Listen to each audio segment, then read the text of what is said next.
These are the fights the UFC have to make after UFC 318. Starting off with the main event, we have got Max Holloway taking on Charles Oliveira.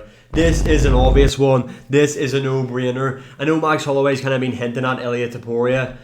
Look, bro, your last fight before this, you got knocked out cold. You were literally looking at Mark Goddard.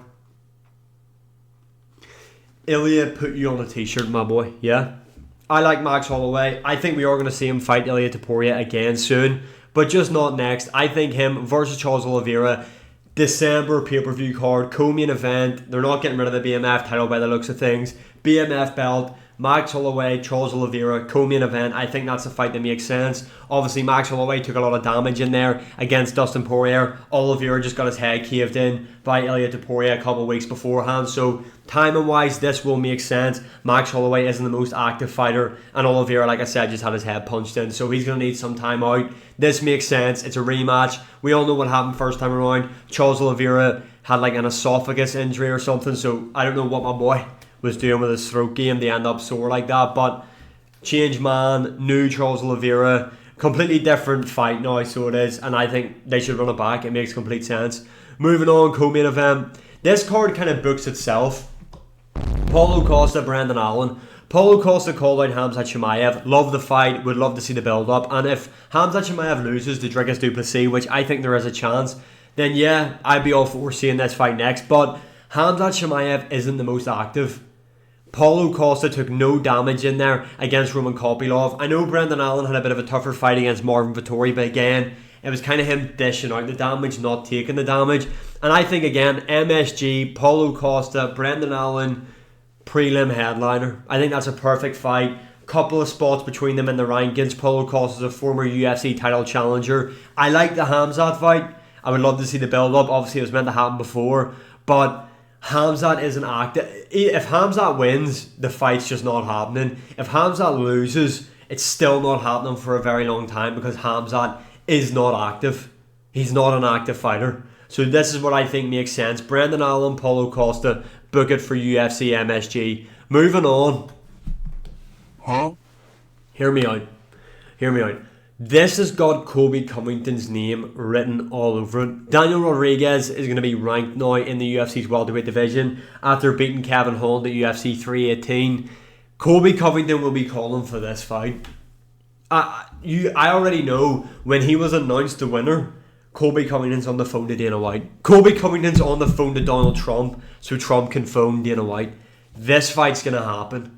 Colby Covington isn't looking for tough matchups anymore, let's just be honest. After he got beat up by Joaquin Buckley. I mean, he always says after a loss he's going to come back a lot quicker. We don't see him ever. This is a fight that he's going to take, in my opinion. Daniel Rodriguez could cause him trouble on the feet, yes, but this fight isn't going to stay on the feet. Colby Covington's grappling, his wrestling is going to be too much for Daniel Rodriguez. We've seen Kevin Holland take him down. Colby Covington's going to take him down. Keep him down. He doesn't have the submission threat of a Kevin Holland, but he's got better control. Daniel Rodriguez is going to be taken down and he's just not going to get back up, and Colby Covington is going to win this fight by decision. I'm telling you, this is the fight that Colby Covington will ask for. This is probably the fight that Colby Covington will get. Where will this fight happen? Again, maybe MSG could be a spot. Maybe end of the year, December. It's hard to tell because like Colby just chats shit. It's like, I want to do it for America, man. I want to be active. I want to keep fighting. I want to do it for the fans. And then you don't see him ever. So it's like, when is this fight happening? I don't really have a time frame, but I know Colby is wanting the Daniel Rodriguez fight. I think a lot of people in the welterweight division will. No disrespect to Daniel Rodriguez. He got a good win against Kevin Holland, and he is on a bit of a streak right now. I think he's on a 3-fight win streak, if I remember correctly. But when you look at the names in the welterweight division, he kind of sticks out like a sore thumb as like one of the worst. So I think Colby Covington is going to be all over this fight. I think we see Colby, Daniel Rodriguez. Moving on. This is a matchup like everybody's just booking, and it makes sense. Patricio Pitbull, Josh Emmett. Patricio Pitbull, since coming to the UFC, has kind of looked dog shit. Let's just be honest with one another here. Against Jair Rodriguez, I don't think the rules were read out the back to Patricio Pitbull, because why the fuck did he not score a fucking punch against Jair Rodriguez or land a takedown? Yeah, parlay killer. I had him on my parlay, UFC 314. Shattered my dreams completely.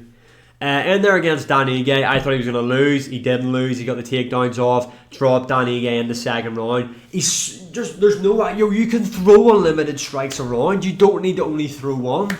Throw more. What the fuck is he doing? Josh Emmett, haven't seen him in a while after Lerone Murphy beat him. I think this is a pretty good fight. Is the Patricio Pitbull title run starting now? We'll find out. If he beats Josh Emmett, that's another good name to have on his resume. And if you're Josh Emmett, I mean, Patricio Pitbull isn't throwing much at you.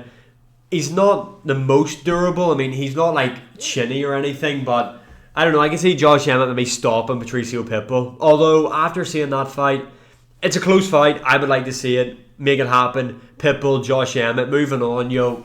This is the one to make. Chito Vera, with his luscious locks in this pick, is giving up his top 10 spot to Vinicius Oliveira. I don't mean this in a horrible way.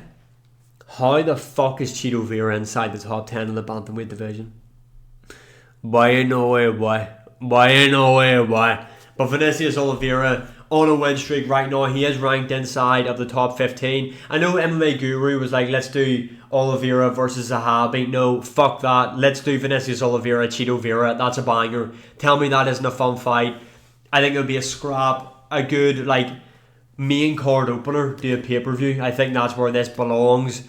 Or a stacked, crowded Fight Night Arena co-main event would be pretty good for this. I just think it's a really fun fight. Vinicius Oliveira, really fun fight style. Chito Vera is really tough and durable. I just think his style will gel well with Vinicius Oliveira. And I think this would be a really good fight and a really fun one. So make it happen. Let's not waste time. Let's get these prospects. I just spat everywhere. Let's get these prospects that are kind of on a win streak and looking good. Let's try and shift them up the rankings. Let's get new faces in these divisions. Yeah, I'm sick of looking at the same fucking matchups and the same fucking faces. Oliveira, Chito Vera. Next, Gautier versus Bruno Ferrer. This fight books itself. Both guys were on the card. Both guys got first round finishes. Both guys are kill or be killed fighters. Make it happen. Gautier is undefeated in the UFC now at 2-0. Bruno Ferrer is on a 2-fight win streak, I believe. This would be a good test for Gautier because Bruno Ferrer has been in there with some good guys like Abbas Magomedov. Most notably, he knocked out Gregory Rodriguez. So he isn't a scrub. Kill or be killed fighter. This would be a really fun fight. I think it makes sense. Get it booked. Again, prelims of a pay-per-view. And finally, Islam Daddov. Let's not waste time with Versace, Medusa head on me like I'm Illuminati Versace. This is a gated community. Please get the fuck off the property, gang. Shout out, amigos. But let's not waste time with this guy. I know Neil Magny has a fight coming up in August. Win, lose, or draw. Neil Magny's a good acid test. Islam Daddov, put him in there against Neil Magny. Those are the matchups that need to be made next after UFC 318. Let me know what fights you want to see next and who do you think wins these matchups. Like, share, subscribe, comment, all that good stuff. And I'll see you all again in the next one.